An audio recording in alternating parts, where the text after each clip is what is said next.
नमस्कार दोस्तों। डर के बारे में बाद में बात करूंगा। पहले ये कोरोना से जो फ़ायदे हैं उसके बारे में बात करता हूँ। पहले पॉजिटिव नोट पे शुरू करते हैं। दोस्तों, लोगों को बहुत सी परेशानी थी। पोल्यूशन बहुत हो गया था, एयर बहुत गंदी हो गई थी, सांस लेने में तकलीफ़ हो रही थी, हमारी नदियाँ बहुत ख़राब हो गई थी। आज नदी के बारे में पढ़ा के उसका पानी आप डायरेक्ट पी सकते हो। समुद्र में हमारे बहुत सा कचरा जमा हो गया था, वो ठीक हो गया।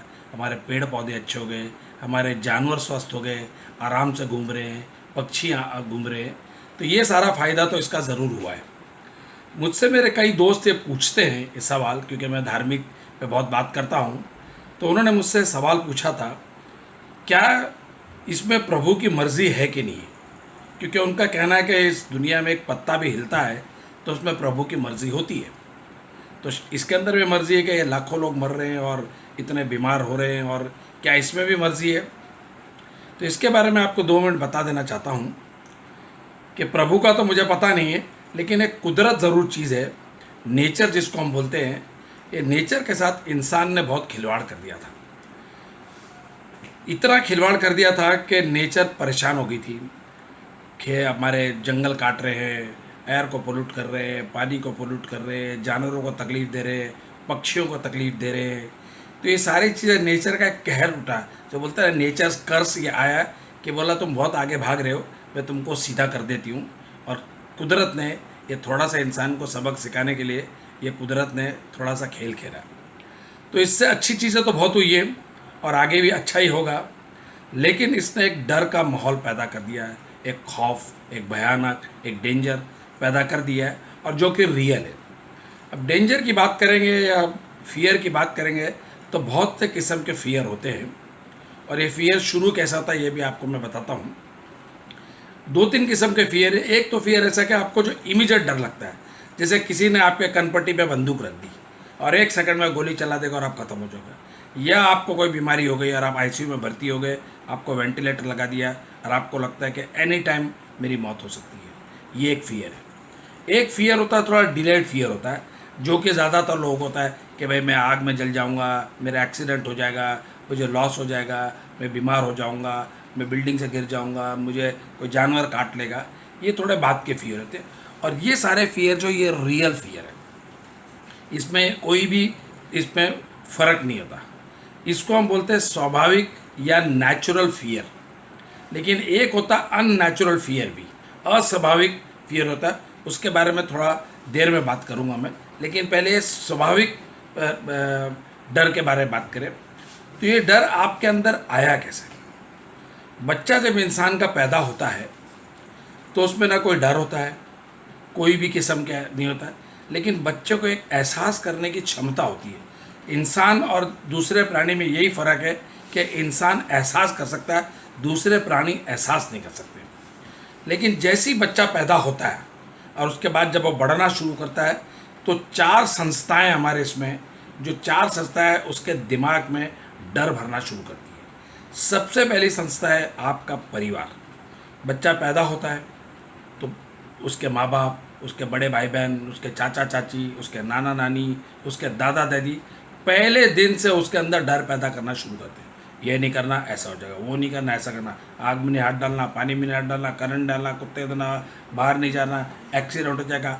और बहुत से किस्म का उसके अंदर डर डर डर डर पैदा करता है, जिसके बारे में उसको मालूम भी नहीं था, लेकिन वो डर बचपन से उसके अंदर डालना शुरू करते हैं। ये पहला डर आज बचपन में बच्चों के दिल में डाला जाता है। ये फर्स्ट संस्था है। सेकंड संस्था है आपके शिक्षा संस्था, आपका स्कूल। स्कूल में जाते हो तो वहाँ टीचर डराना शुरू कर देते हैं आपको। आजकल के तो मालूम नहीं, लेकिन जो पुराने ज़माने, हम जिस ज़माने में पढ़ते थे, उस ज़माने के जो मैथ टीचर होते थे वो बड़े स्पेशल होते थे। उनके हाथ में एक कैन और एक छड़ी ज़रूर होती थी, और वो बोर्ड पे खड़ा कर करके लोगों को, आधी पैंट पहनते थे हम और नंगे इस पर सुबह सुबह मारते थे ठंड के अंदर, और आदमी वैसे ही डर से नहीं था, फुट्टे से मारते थे आपको और बहुत सा डर थे। आज थोड़ा कानून कड़क हो गया है तो बच्चों को ऐसा मारा नहीं जाता, लेकिन सज़ा आज भी दी जाती है, डराया आज भी जाता है। बेंच पे खड़ा कर देते हैं, बेंच के क्लास के बाहर खड़ा कर देते हैं। ये भी डर बच्चों में पैदा स्कूल वाले करते हैं। फिर कि तू फर्स्ट नहीं आएगा, तू सेकंड नहीं आएगा, तेरे को मार्क्स नहीं मिलेगा, तू फेल हो जाएगा, ना ये हो जाएगा। ये डर उसके अंदर संस्था जो है आपकी शिक्षा संस्था शुरू करती है। ये सेकंड है। थर्ड जो है आपका समाज।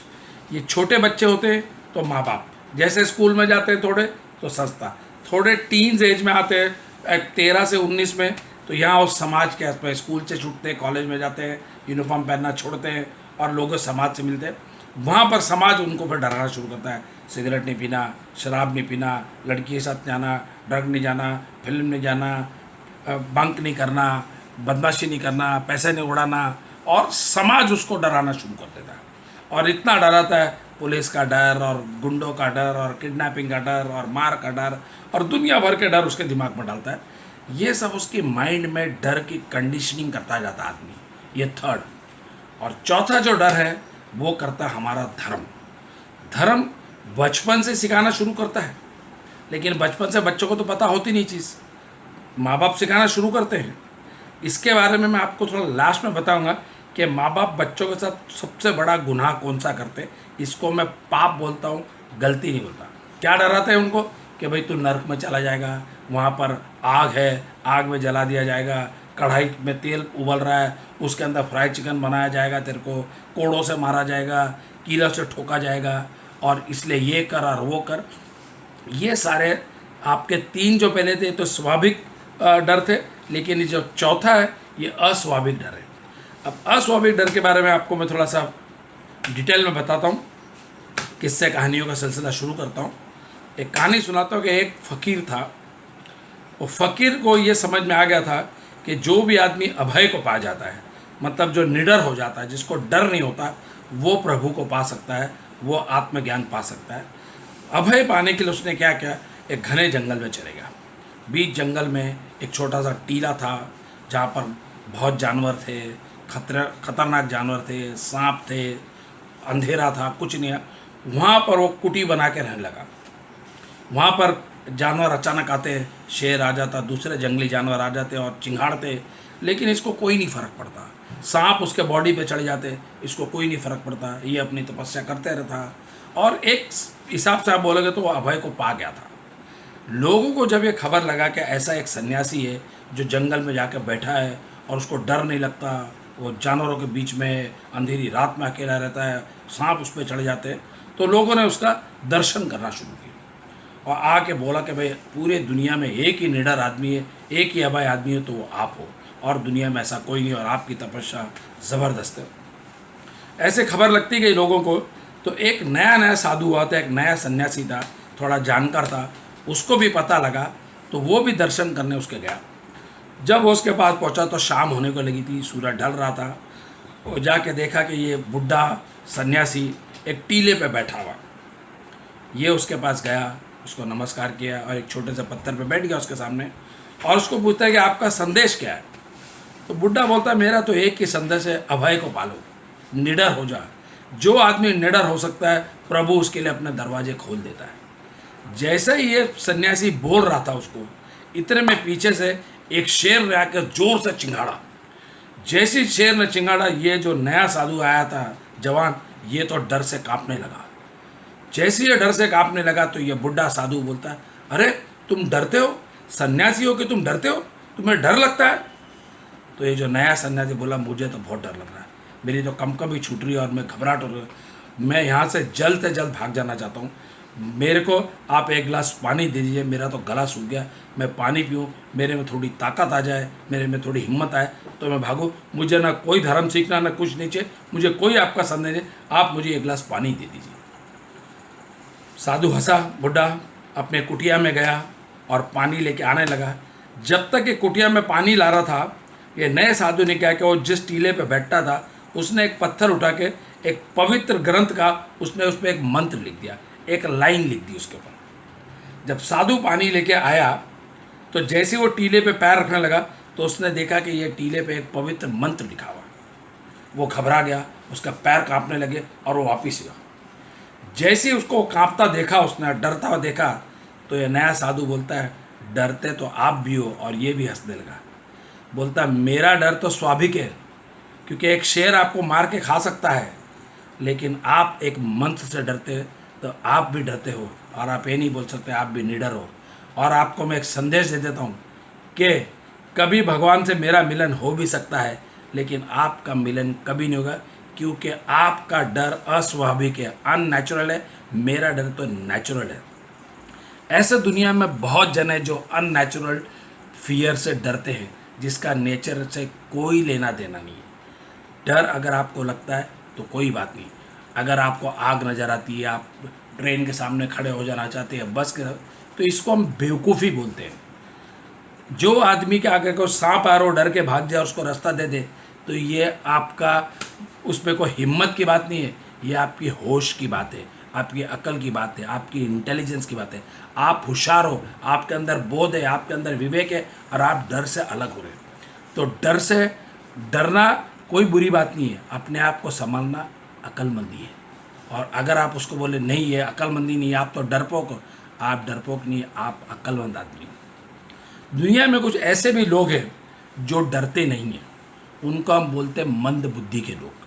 जैसे एक मंद बुद्धि का आदमी, उसको बोलो कि आग में हाथ डाल दे तो वो डाल देगा, उसको नहीं पता है। उसको बोला पानी में कूद जाए तो कूद जाएगा, उसको बोले चालू ट्रेन के सामने खड़े हो तो खड़ जाए, लेकिन वो मंद बुद्धि का आदमी है। आप मंद बुद्धि की नहीं, आप अक्लमंद हो। आपको डर और असली डर और नकली डर में फ़र्क पता है। अब ये जो मंद बुद्धि के लोग, इसके ऊपर मुझे एक छोटी सी राजा की कहानी याद आती है।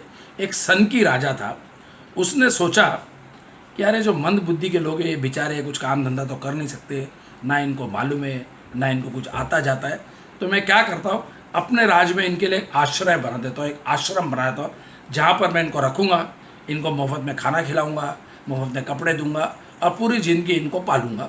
तो उसने ऐलान करा दिया अपने पूरे राज्य के अंदर कि भाई जो भी मंद बुद्धि का आदमी है वो आ जाए मेरे आश्रम में रहे, और फ्री में वो खा पी सकता है। जैसे ही ऐलान किया तो आपको पता है मुफ्त में खाने वाले लोग तो बहुत होते हैं। लोगों ने धड़ाधड़ हजारों अर्जियाँ भेज दी कि हम भी मंद बुद्धि, हम भी मंद बुद्धि है, अगर मुफ्त में खाना खाने को मिले तो सब मंद बुद्धि बन जाते हैं।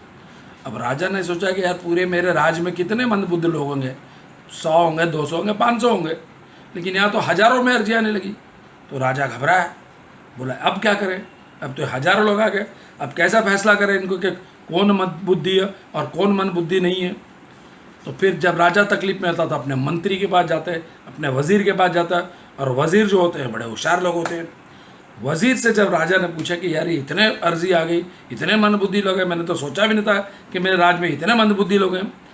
वज़ीर बोलता आप घबराइए मत, ये जितने भी अपने आप को मंदबुद्धि बोलते हैं मैं सबको बुलाता हूँ और सबकी परीक्षा लूँगा। जो परीक्षा में पास होगा उसको मंदबुद्धि हम क्लेम करेंगे और उसको हम अपने इसमें आश्रम देंगे। राजा ने बुलाया 1000 लोगों को कि भाई 1000 लोग आ जाओ, और 1000 लोग को बोला हम सबकी आपकी परीक्षा लेंगे। क्या परीक्षा लेंगे? बोलता 100 के लिए मैंने झोपड़े बनाए, छोटी छोटी झोपड़ी झुग्गी बनाई है, आपको ये झोपड़ी के अंदर रहना है और ये झोपड़ी के अंदर ही आपका टेस्ट होगा। 1000 लोग अपने अपने अपनी झोपड़ी में रह गए। राजा ने क्या किया, इमीडिएटली रात को सारी झोपड़ियों में आग लगा दी। सारी झोपड़ियों में जैसी आग लगी उसमें से सारे के सारे लोग भागे आग से डर के, लेकिन 4 लोग जो थे वो नहीं भागे, वो कंबल ओढ़ के और सो गए। बोलते आग लगी तो लगी, किसी को हमको बचाना तो बचाएगा, हमको डर नहीं लगता, हम तो कंबल ओढ़ के सोते। सारे लोग भाग गए, लेकिन ये 4 लोग जो थे ये नहीं भागे और कंबल ओढ़ के। राजा ने इनको बचाया, बोला यही असली मंद बुद्धि के लोग हैं, इनको मेरे इसमें आश्रम देगा। तो आपको भी अगर लगता है कि आप दिमागदार हो या मंद बुद्धि हो, आप खुद इसका फैसला करिए तो आपको पता लगेगा। तो ये मंद बुद्धि है। अब मैं आपको थोड़ा सा ले जाता हूँ कि ये अननेचुरल फियर क्या होता है। इसके लिए एक अरब की कहानी सुनाता हूँ आपको, शायद ये कहानी आपको याद हो जाए तो आपको पता लग जाए कि व्हाट इज़ अननेचुरल फियर। ये अरब के अंदर ट्रेडर्स लोग सफ़र करते थे, ऊँटों पे अपना सामान भर के ले जाते थे, एक जगह छोड़ते दूसरी जगह से वो सामान लेके आते। एक दफ़ा एक काफ़िला चला, उसमें करीब करीब 100 ऊँट थे। चलते चलते चलते वो रास्ता भटक गए, पता नहीं लगा था, जंगल बयाबान जैसा था, उधर समझ में आता नहीं कुछ। तो करते करते करते एक वो होटल के पास पहुँचे, जो रास्ते के साइड के अपने होटल होते ढाबा टाइप के, उस पर पहुँचे और रात का समय होने को लगा। तो इन्होंने क्या किया, 100 ऊँटों में से 99 ऊँट के लिए उनके पास रस्सी थी और खूंटी थी। खूंटी वो चीज़ जिसको ज़मीन में गाड़ते और जिससे रस्सी से बांध देते।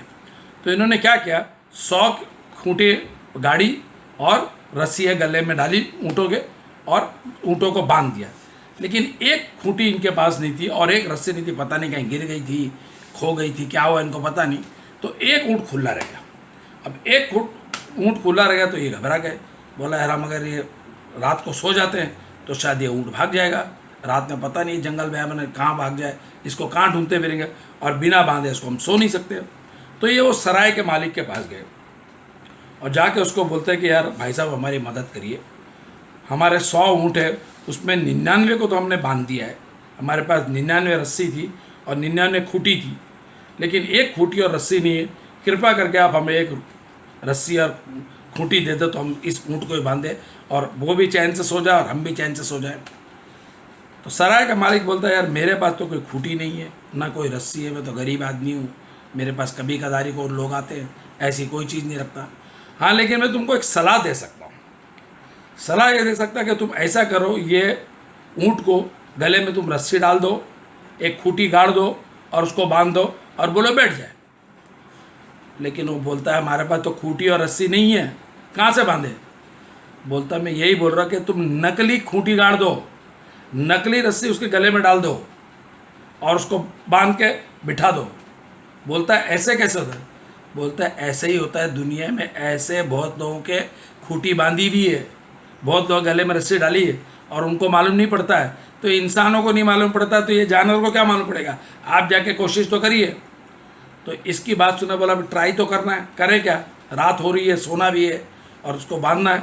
इन्होंने जाके क्या किया, एक ज़बरदस्ती की नकली खूंटी गाड़ी उधर ठोक ठाक के बजाया और ऊँट देख रहा है वो। उसके बाद फिर ऊँट के गले में हाथ घुमाया उन्होंने जैसे रस्सी डाल रहे और डाल के उसको बांधा और उसको बोला बैठ जा। ऊँट इमीडिएटली बैठ गया। वो तो बहुत शांत हो गया और 5-10 मिनट इंतजार कर देखा तो ऊँट आंखें बंद कर गया, सो गया। बोले यार आइडिया तो बहुत सक्सेसफुल हो गया। ऐसी कई लोगों ने हमारे गले में भी खूंटियाँ बांधी हुई है और वो आर्टिफिशियल है और ये खूंटी अलग अलग जात की है, अलग अलग रंग की है। कोई लाल रंग की है, कोई हरे रंग की है, कोई सफ़ेद रंग की है, कोई नीले रंग की है, कोई हिंदू की है, कोई मुसलमान की है, कोई सिख की है, कोई ईसाई की है। ये खूंटियाँ बांध से हमको रस्सियों से बांधा और हमारे समझ में नहीं आता। किसी तरह रात गुजरी, सुबह हुई तो इन्होंने 99 की खूंटी उखाड़ी, रस्सी खोली और ऊँट चलने को तैयार हो गए। लेकिन ये जो 100वां ऊँट था ये उठने को तैयार नहीं। इसको धक्के मार रहे हैं, इसको चिल्ला रहे हैं, लेकिन ये उठता ही नहीं। तो ये घबरा के बोले यार ये ऊँट को क्या तकलीफ हो गई। तो फिर वो सराय के मालिक के पास गए। बोला यार आप कैसे जादूगर आदमी हैं, आपने एक आर्टिफिशियल चीज़ बताई थी लेकिन आप ऊँट तो उठने को राजी नहीं। बोला अच्छा तो ऐसा करो, जैसे आपने रात को रस्सी बांधी थी ऐसे ही आर्टिफिशियल उसकी रस्सी फिर खोलो, उसको दिखाओ कि आपने रस्सी खोली है अभी। बोला अच्छा। फिर गए, इन्होंने ज़बरदस्ती उसके सामने खूंटी उखाड़ी, उसके गले से रस्सी निकाली, ऊँट फट से खड़ा हो गया। तो दोस्तों ये बता रहा हूँ आपको इसलिए कि हमारे गले में भी ये धार्मिक रस्सी बहुत लोगों ने गाड़ दिए जिसका हमें पता नहीं लगता और हमारे को बड़े बड़े जालों में फंसा दिया है और हमारे दिल में डर बिठा दिया है। और ये सारे डर जो आर्टिफिशियल डर है, जो आपको बोलते हैं कि नर्क में, मज़े की बात है दुनिया में हर जात के अलग नर्क हैं।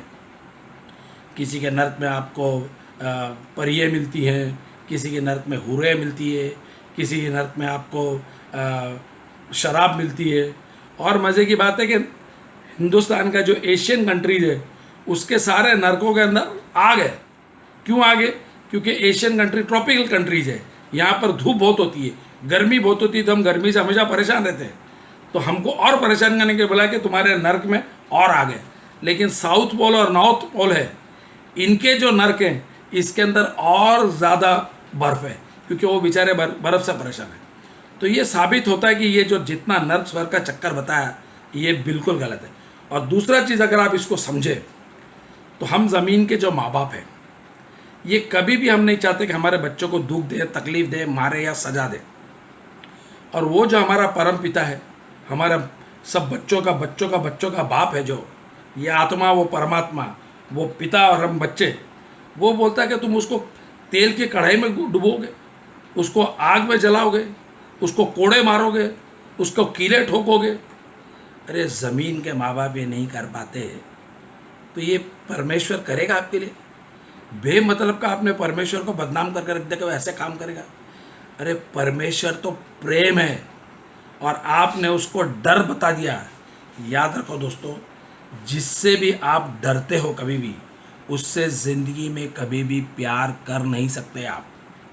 जिससे डरते हो उससे नफरत कर सकते हो, उसको मार सकते हो, उससे दुश्मनी कर सकते हो, लेकिन उससे प्यार नहीं कर सकते आप।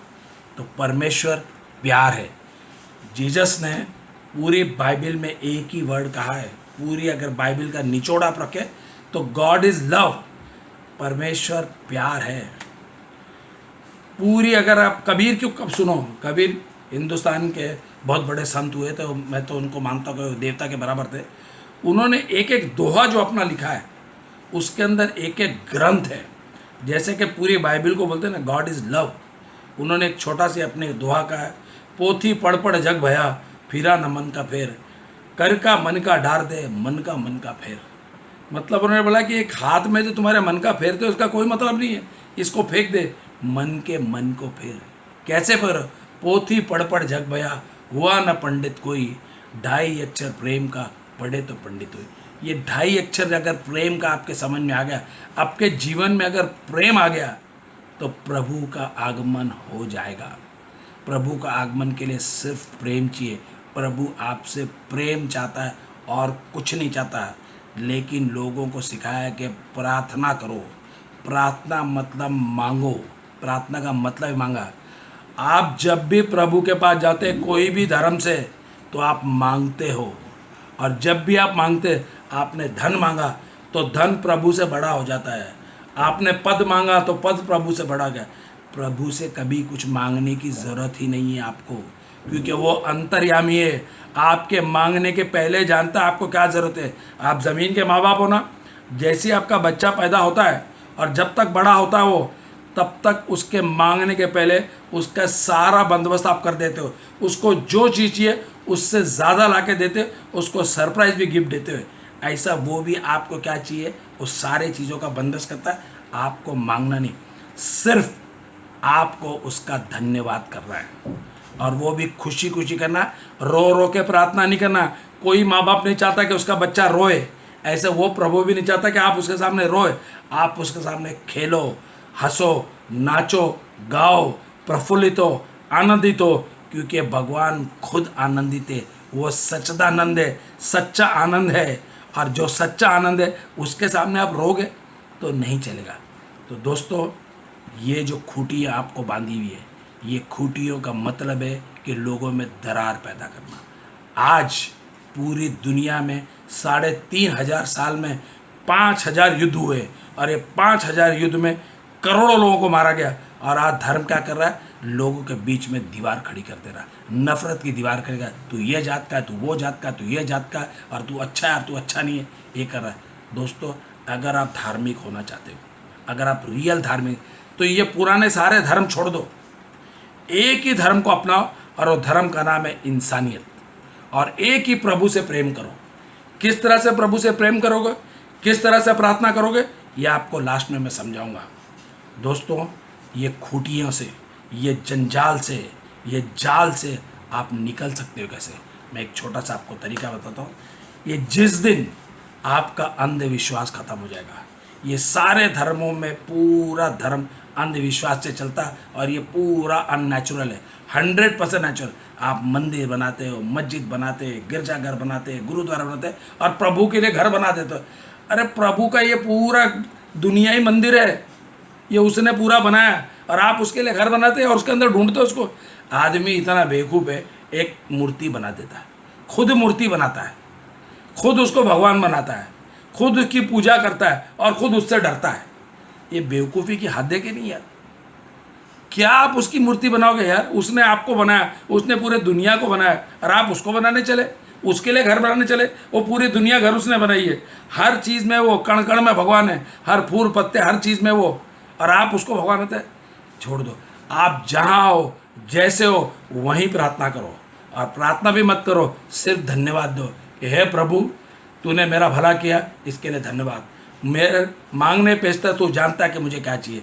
बस ये जिस दिन इंसानियत आपके अंदर आ जाएगी, उस दिन ये धर्म और ये दुनिया स्वर्ग हो जाएगी। दोस्तों, और ये कैसे पता लगे? जिस दिन आपकी आंख खुल गई, जिस दिन आपको सच्चाई पता लग गई कि यार ये तो सब मैं जो कर रहा था अंधविश्वास था, मेरी ये माइंड कंडीशनिंग करी थी, ये माइंड कंडीशनिंग के जिस दिन आप निकल जाओगे और सच को देखने लगे, उस दिन ये सारे जाले कट जाएंगे। अगर अंधेरे को दूर करना है तो एक दिया जलाओ, एक दिया जलेगा और सारा अंधेरा दूर होगा। एक दिन आपकी आंख खुल गई, एक दिन आप होश में आ गए, तो आपको 100% पता लग जाएगा कि असलियत क्या है। दोस्तों, भगवान महावीर से किसी ने एक सवाल पूछा था कि मुनि कौन है, इस दुनिया में मुनि कौन है?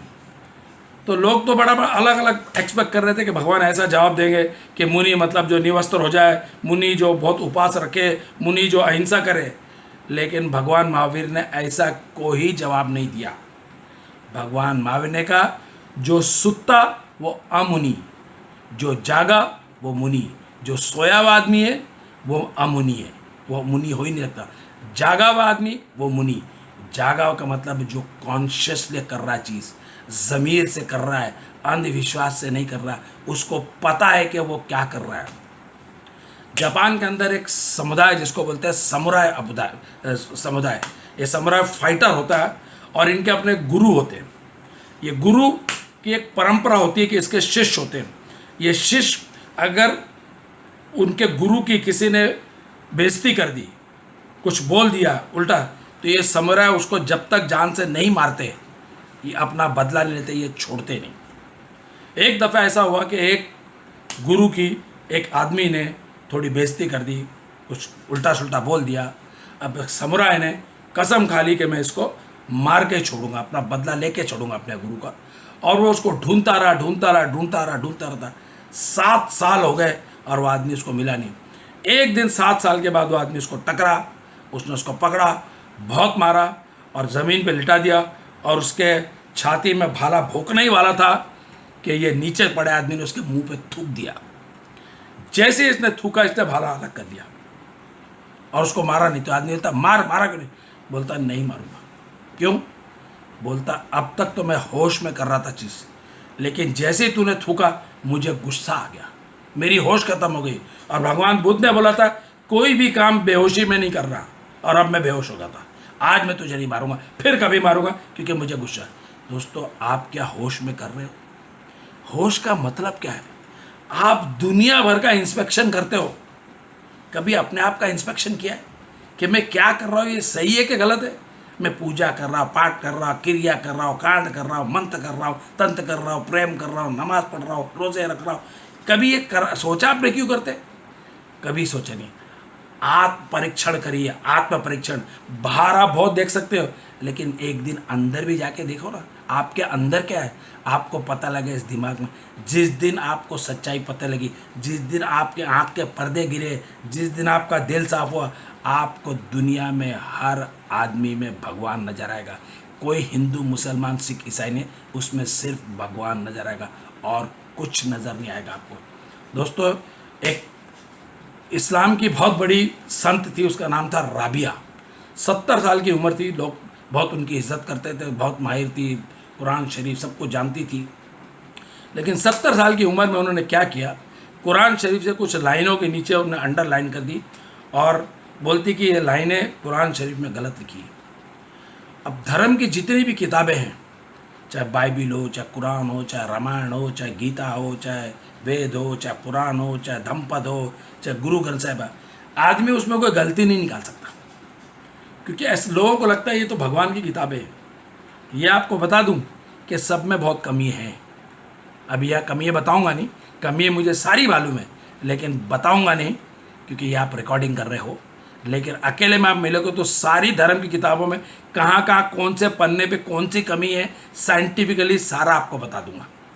तो राबिया ने बोला कि इसके अंदर जो चीज़ गलत लिखी मैं इसको मान नहीं सकती। तो उसका आजू बाजू के जो मौलवी थे बोले, क्या पागल हो गई है?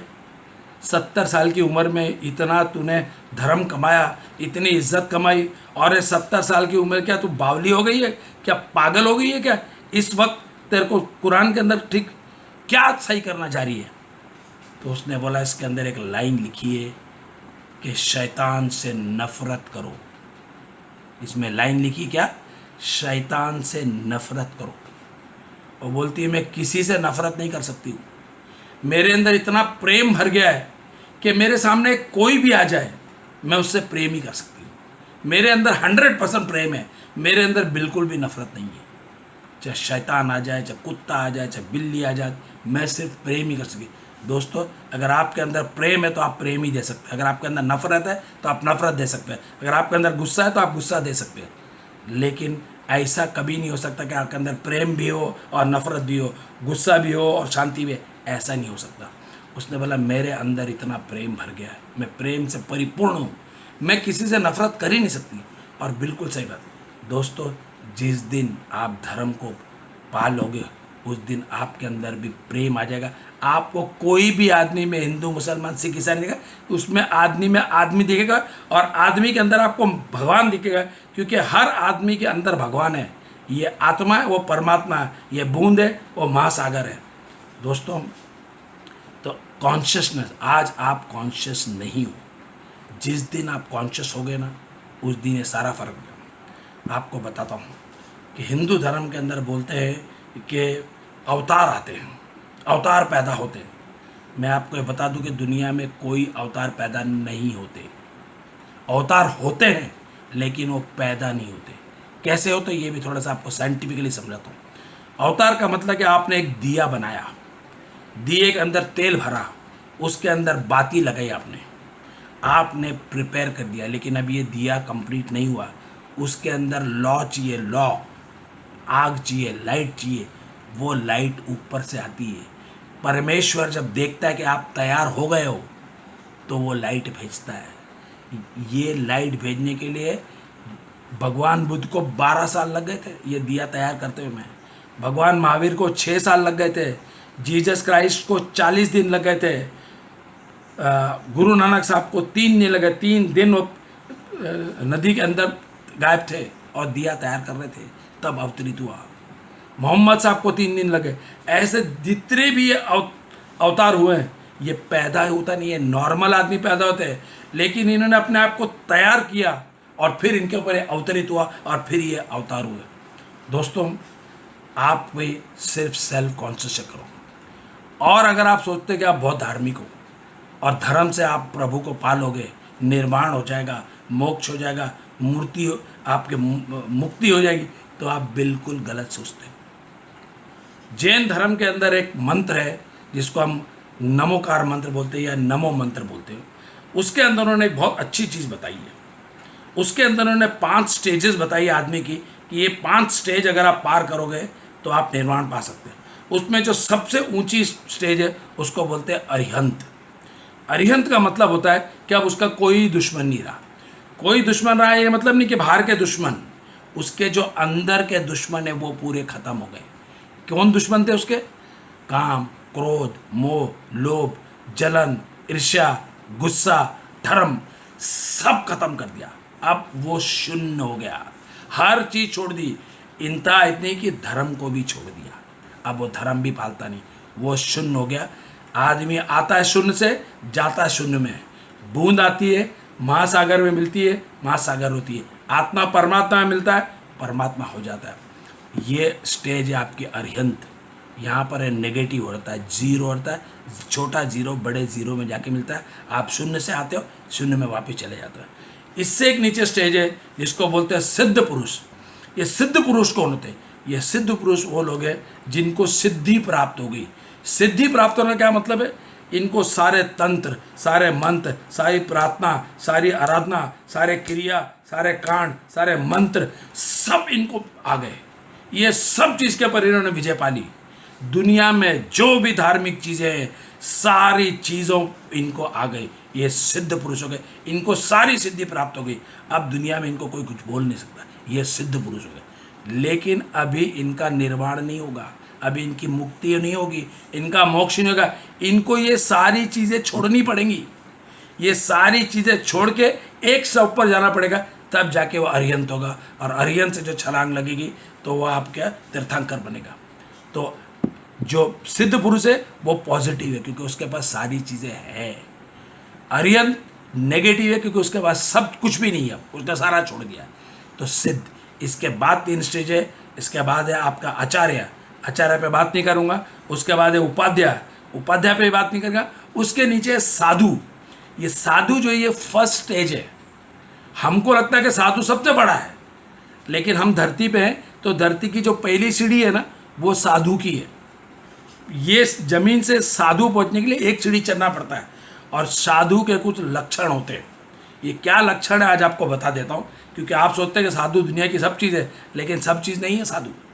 साधु एक से ऊपर है, भी उसको और बहुत चल रहा है, लेकिन हमारा ऊपर वाले से कभी वास्ता पड़ता नहीं। हमको लगता है जो कुछ ये साधु है। और ये भी आपको बता दूँ, दुनिया में 99.9% साधु ढोंगी होते हैं, नकली होते हैं। सिर्फ बाहर से साधु दिखते, अंदर वो शैतान होते हैं। इसीलिए हिंदुस्तान की जेलों में इतने साधु बंद हैं, इतने बड़े बड़े संत बंद हैं। अब साधु की पहचान क्या है, उसके लक्षण क्या है? साधु का मतलब सीधा, साधु का मतलब संत, साधु का मतलब है सच्चा, साधु का मतलब उसने सब चीज़ त्याग दी, काम भी, क्रोध भी, लोभ भी, मोह भी, पद भी, पैसा भी, हर चीज़ उसने छोड़ दी, एकदम शुद्ध आत्मा हो गया वो। जब तक वो शुद्ध आत्मा नहीं होगा तब तक वो साधु हो नहीं सकता। और आपने ऐसे कितने शुद्ध आत्मा देखे? आपने तो सिर्फ साधु देखे जिन्होंने रंग के कपड़े पहन लिए। किसी ने नारंगी पहन लिया, किसी ने सफ़ेद पहन लिया, किसी ने नीला पहन लिया, किसी ने लाल पहन लिया, और कुछ ने तिलक लगा लिया, कुछ ने टोपी लगा ली, और किसी ने कुछ और लगा लिया। दोस्तों, ये सारे नकली साधु हैं। अगर आपको असली साधु चाहिए तो सबसे पहले देखना उसको अहंकार तो नहीं है, वो सीधा है कि नहीं, वो सच्चा है कि नहीं, सब त्याग दिया है कि नहीं उसने, उसकी मांग खत्म हुई कि नहीं। जब तक उसकी मांगे और सारी चीज़ें खत्म नहीं, वो साधु नहीं हुआ। और ये पहली कंडीशन है। इस कंडीशन के बाद वो ऊपर जा सकता है, उसके पहले नहीं जा सकता है।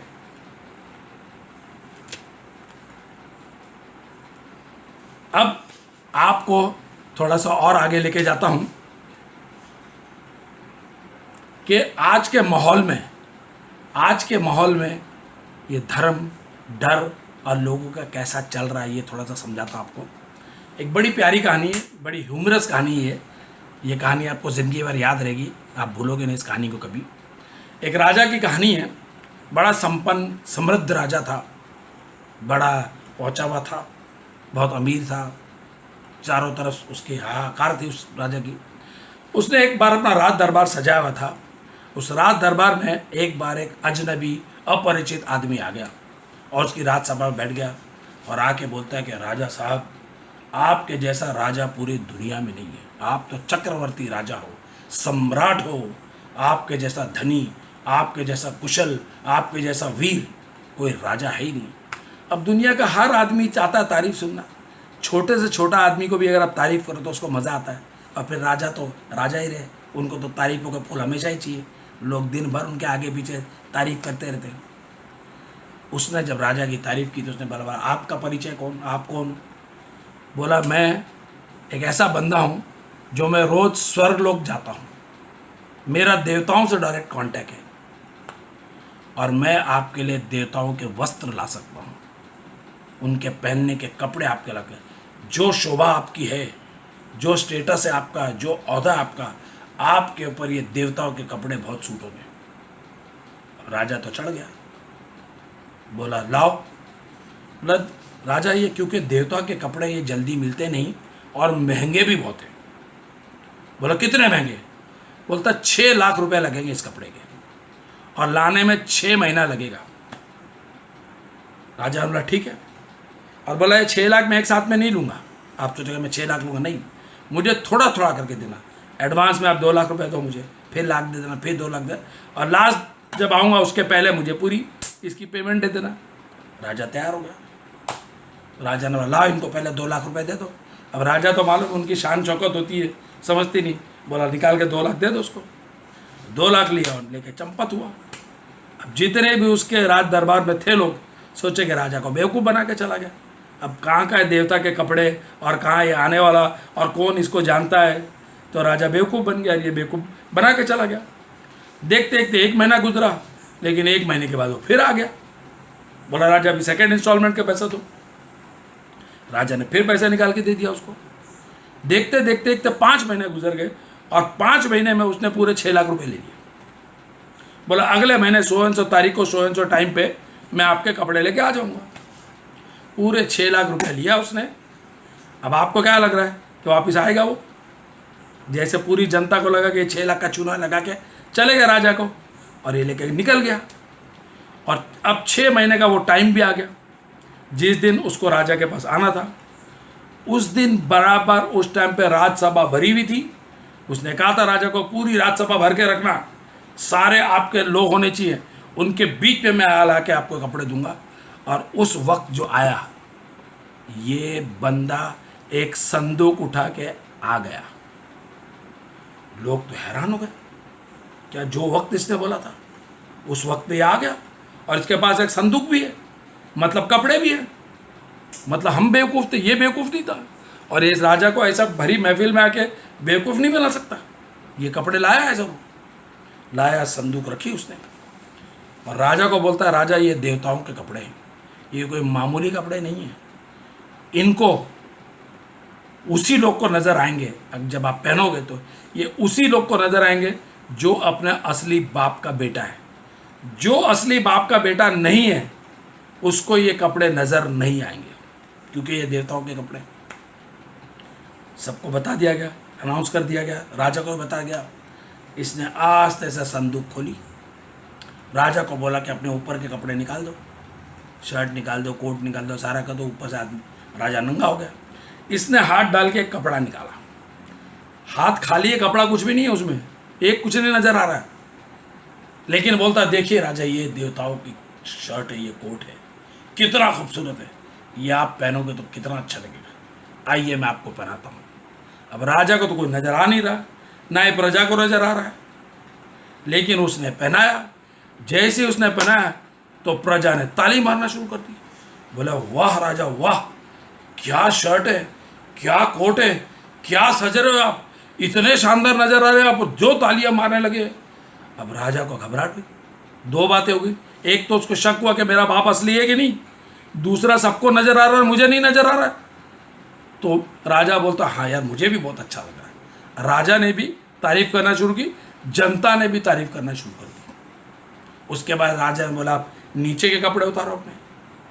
अब देखते देखते राजा के सारे नीचे कपड़े उतार दिया, अंडरवेयर भी उतरा दिया, राजा पूरा नंगा हो गया। इसने अब सबके जनता के सामने, लेकिन कोई कुछ बोल नहीं सकता, इसने नीचे के कपड़े निकाले राजा के लिए, इसकी देवताओं की धोती निकाल के पहना दी उसको। अब लोग देख रहे हैं, वाह राजा वाह, क्या कपड़े, क्या सज रहे, क्या देवता लग रहे आप, और शोर मचा। राजा भी और बोलता, देवताओं ने कहा है कि जब आप ये कपड़े पहन लो तो आपका सार्वजनिक एक जुलूस निकालना चाहिए, पूरी दुनिया देखना चाहिए कि देवताओं के कपड़े कैसे होते हैं। राजा बोला, जरूर। अब राजा पूरा नंगा, राजा को भी समझ में आ रहा है कि वो नंगा है, प्रजा को भी समझ में आ रहा है वो नंगा है, लेकिन बोले कौन?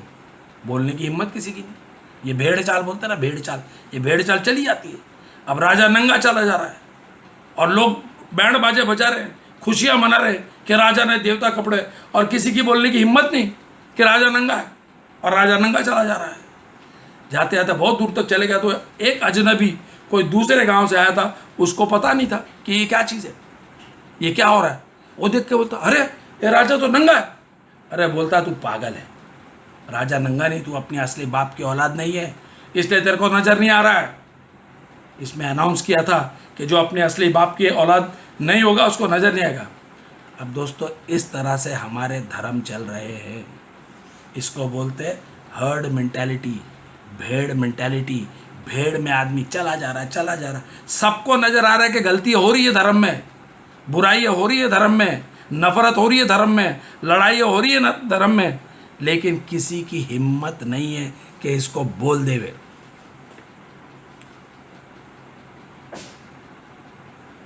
तो दोस्तों, ये आपको अपने कॉन्शियसनेस से, ज़मीर से सोचना है कि आप कर रहे हो, सही कर रहे हो कि नहीं सही कर रहे हो। जिस दिन आपको समझ में आ गया कि आप ये चीज़ गलत कर रहे हो, आप धर्म नहीं कर रहे हो, धर्म के नाम पे अधर्म कर रहे हो, तो आपको पता लगे। आज सारे देश के बड़े धार्मिक लोग, बड़े पॉलिटिशियन लोग, ये आपको बता दूं, धर्म 2 ही चीज़ों पे चलता है दोस्तों। एक चलता है आपका डर पे और दूसरा चलता है आपका लालच पे। ये सिक्के के दो तरफ है, एक तरफ डर, एक तरफ अच्छा करोगे तो स्वर्ग मिलेगा, बुरा करोगे तो नरक मिलेगा। मिला नहीं आज तक कभी किसी को, देखा नहीं किसी ने आज तक। सारे धर्म की सबसे मजे की बात है, जो कुछ मिलता है मरने के बाद मिलता है, और मरने के बाद आके आज तक किसी ने बताने कि मिला कि नहीं मिला। ये बेवकूफ़ बनाने का सबसे आसान तरीका है कि जो मिलेगा बाद मिलेगा। और दोनों, लालच भी खराब है और आपका डर भी खराब है। ये दोनों से अगर आप धर्म करते हो तो दोनों ही गलत करते हो। आपको धर्म करना है सिर्फ प्रेम से। जिस दिन आप प्रेम से धर्म करना शुरू कर दोगे, उस दिन आप ना लालच करोगे, ना उस दिन आपको डर लगेगा। दुनिया में दो ही लोग निडर हैं दोस्तों, सिर्फ दो लोग निडर हैं जो मौत से भी डरते नहीं। लोगों ने सर्वे किया था पूरा अमेरिका में कि दुनिया में सबसे बड़ा डर कौन से है। आप जान कर हैरान हो जाओगे कि सबसे बड़ा डर क्या है, और उस डर को हम निकाल देते हैं। सबसे बड़ा डर आपको लगता है कि जान जाने का है, मौत का डर है?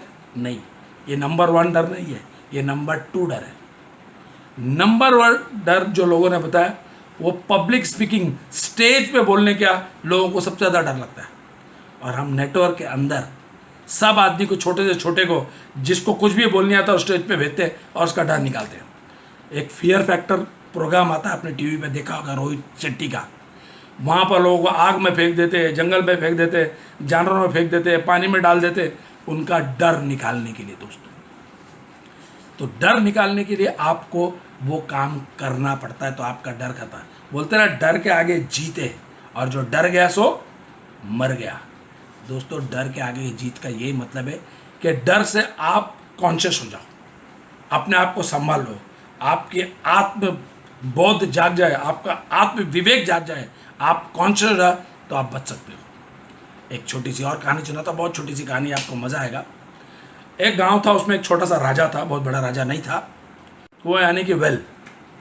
ये वेल के अंदर एक तांत्रिक आया कहीं दूर से और आके बोलता है कि मैं इस कुएं के अंदर कुछ एक मसाला डालता हूँ, और ये मसाला डालूंगा तो इस कुएं का पानी जो भी पिएगा वो पागल हो जाएगा। बोला ठीक है। उसने सबके सामने वो डाल दिया उसके अंदर मसाला और चले गया। अब लोगों को समझ में आ गया कि यार इसका पानी पिएंगे। अब मज़े की बात है, उस गांव में सिर्फ 2 ही कुएँ थे, एक ये आम कुआं था और एक राजा का कुआं था।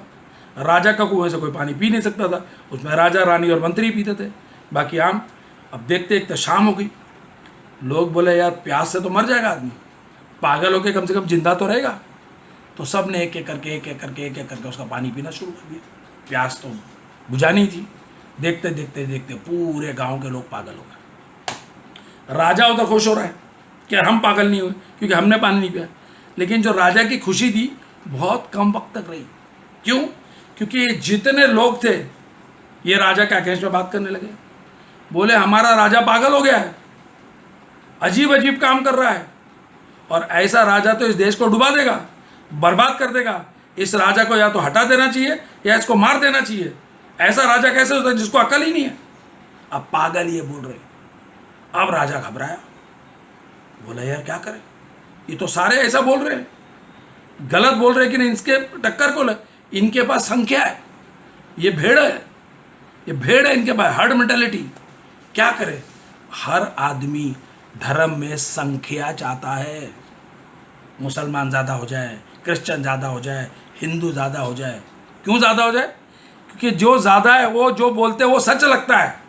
जो ज़्यादा है उसके अंदर, आप भीड़ के अंदर आपको फियर नहीं होता, डर नहीं लगता, अरे इतने लोग हैं।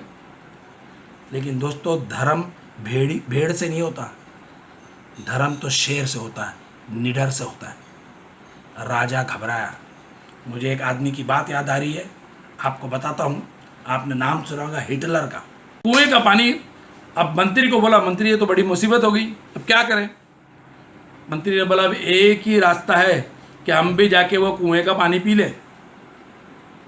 बड़े शांति से भगवान से प्रार्थना करके राजा ने, रानी ने और मंत्री ने भी उस कुएं का पानी पिया और वो भी पागल हो गए।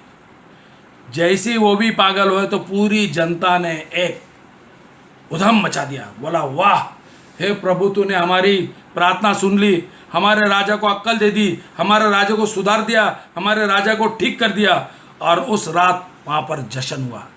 तो दोस्तों, यही चल रहा है हमारे सारे मुल्कों में, सारे धर्म में। ऐसे पागल है। हिटलर की बात बताता हूँ।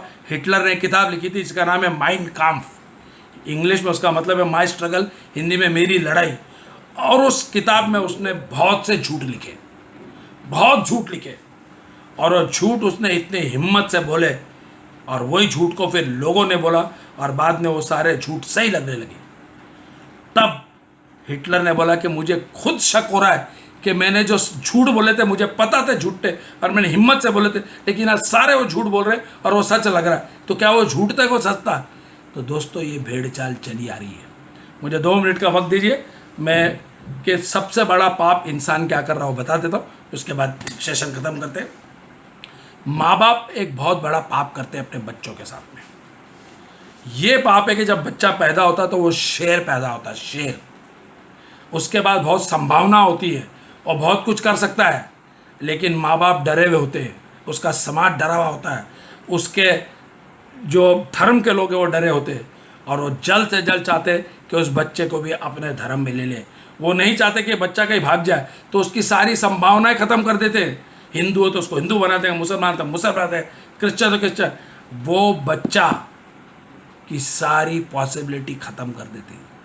हो सकता है वो बच्चा बड़ा होकर अपना धर्म खुद ढूंढता, वो इस्लाम भी पढ़ता, वो क्रिश्चियनिटी भी पढ़ता, वो जूडाइज्म भी पढ़ता, वो बुद्धिज़्म भी पढ़ता, वो सिखिज़्म भी पढ़ता, और सारे धर्म को पढ़ के समझता कि कौन सा सही धर्म है, या सारे धर्म में एक क्या चीज़ है। इंसान ये पाप करता है। बच्चा छोटा सा नाजुक बच्चा होता है, उसे कुछ नहीं पता होता, उसके दिमाग में ऐसा ऐसा झूठ भर देता है, ऐसा होता है, भगवान ऐसा करता है, ऐसा नरक है, ऐसा ये है, और उसकी सारी संभावना बंद करती है। तो मेरी आपसे हाथ जोड़ के विनती है कि आज के बाद आप तो डरे हुए हो, अपने बच्चों को मत डरा, उनको मौका दीजिए कि सारे धर्म पढ़े, सारे धर्मों को समझे। सारे धर्म अच्छे हैं, सारी धर्मों में बहुत सी बातें हैं, आप उनको देखने का मौका तो दो। मैंने जो आज आपको सारी चीज़ें बोली, उसमें एक भी चीज़ को नहीं मानना। अगर एक भी चीज़ को आपने माना तो आप एक नई खूंटी से जुड़ जाएंगे। मेरा मकसद आपको कोई भी चीज़ ना अधार्मिक बनाना था, ना नास्तिक बनाना था, कुछ नहीं। ना मैं आस्तिक हूँ, ना मैं नास्तिक हूँ, मैं वास्तविक हूँ, मैं लॉजिकल हूँ, मैं चीज़ को लॉजिकल समझता हूँ। आप सिर्फ अपना विवेक को जगाएं, आप सोचें, आप समझें, अपने आँख के पर्दे को हटाएं, आपके जालों को हटाएं, और देखो कि आज तक आपने आपके धार्मिक चीज़ में जो डर आपके दिल में पैदा हुआ था, क्या वो डर से आप बाहर निकले? अगर नहीं निकले तो अभी मौका, आप निकल सकते हो। एक क्रिश्चियन की छोटी सी स्टोरी है, स्टान हमारे पास टाइम है तो सुन लो। सब थे, लेकिन उनकी बड़ी ख्याति हो गई थी, लोग उनको बहुत मानते थे, लोगों ने चर्चों में जाना बंद कर दिया और इनके पास जाते थे। अब जो चर्च का पादरी था वो घबरा गया, बोला लोग चर्च में नहीं आते और ये कौन 3 अनपढ़ आ गए, इनके पास लोग जाने लगे। लेकिन तकलीफ थी कि एक ये नदी के उस तरफ रहते थे ये, और वहाँ पर लोग नदी पार कर कर इनके पास जाने लगे। तो पादरी को, जो प्रीस्ट का, उसको बहुत घबराहट हुई।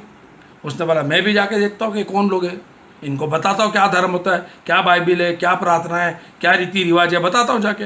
और ये नदी में नाव डाल के बैठ के गया, अपना रोब पहन के पूरा स्टाइल के अंदर, और जाके देखता है 3 बैठे तो मिल गए इनको तीनों संत। वो तीनों ने प्रीस्ट के पैर पकड़ लिए। प्रीस्ट तो और चौड़ा हो गया, उसका तो ईगो और बढ़ गया। बोला देखो, प्रीस्ट के सामने तो इनकी हवा निकल गई पूरी। और प्रीस्ट उनसे पूछता है कि बताओ तुम क्या प्रार्थना करते हो, क्या तुमको धर्म का मालूम है?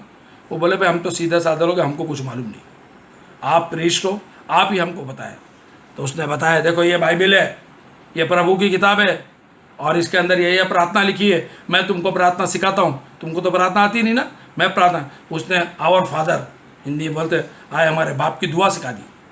क्रिश्चियन को समझ में आती होगी कि ये बोला ये दुआ पढ़ा करो। अब वो दुआ तो 5 मिनट की दुआ है, पूरी सिखाए। बोला यही दुआ पढ़ा करो, यही दुआ सही है, और तुम नहीं। लेकिन तुम लोग क्या करते हो, तुम कौन सी दुआ पढ़ते हो, वो भी बताओ। तो वो बोलते भाई हमको तो कुछ मालूम नहीं है, हम 3 हैं, और हमने सुना भगवान भी 3 है, त्रिमूर्ति है, Brahma Vishnu Mahesh, father son and holy spirit. तो हम उनको बोलते हैं हम भी 3, तुम भी 3, हम आप 3, हम 3 की रक्षा करना, और हम आपका धन्यवाद करते हैं, हमारी तो यही प्रार्थना है। तो प्रीस्ट बोलता तुम पागल हो, ये कोई प्रार्थना है क्या? ऐसे कोई प्रार्थना करता है क्या? जो मैंने तुमको प्रार्थना सिखाई है आज से वही प्रार्थना करना, और अब मैं जा रहा हूँ, और याद रखे कि इसके सिवा कुछ नहीं करना। वो गया, नाव में बैठा और जाने लगा, तो ये तो प्रार्थना भूल गए, इनको तो आती नहीं थी, अनपढ़ लोग थे। ये भागे भागे भागे भागे प्रीस्ट के बाद पूछने के लिए, तो प्रीस्ट तो पानी में, नदी में भीग, ये पानी पे तीनों चल पड़े, पानी पे चल रहे और उसके बाद पहुंच गए। प्रीस्ट तो घबरा गया, बोला यार पानी पे तो जीसस चले थे, इसके बाद इनको चलने दिख रहा है, ये सब आदमी में जीसस आ गया लगता है। उन्होंने पैर पकड़ लिया और बोला यार जो मैं सिखाता वो कुछ नहीं। तो दोस्तों असली प्रार्थना यही है कि हे प्रभु तेरा धन्यवाद, तूने जो ज़िंदगी दी इसके लिए धन्यवाद। धन्यवाद कुछ नहीं, मैं भी आप सबका धन्यवाद करता हूँ। मेरी कोई बात अगर आपको बुरी लगी तो हाथ जोड़ के उसके लिए माफ़ी मांगता हूँ, और कोई भी सवाल आपको हो तो फिर करूँगा। और सेकंड सेशन में अगर आप बोलो तो ये डर को नेटवर्क में हमारे प्रोडक्ट के साथ कैसे बेचना है फिर बताऊँगा। एक बार फिर आपका सबका धन्यवाद।